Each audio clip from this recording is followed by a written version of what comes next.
Երկու օր առաջ փետրվարի 4-ին ձերբակալվեց Երևանի քաղաքապետարանի աշխատակազմի կոմունալ տնտեսության վարչության պետը։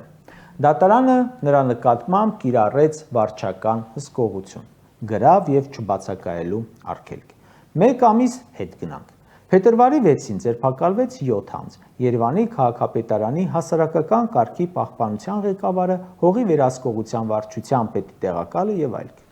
Մի քիչ էլ հետ գնանք։ 2024 թվականի նոյեմբերին Կենտրոնի թաղապետարանում 4 հոգի կալանավորվեց՝ խմբով կաշառք ստանալու մեղադրանքով։ Մի քիչ էլ հետ գնանք։ Կալանավորվեց Արաբկիրի թաղապետը։ Այսպես կարող ենք երկար հետ գնալ։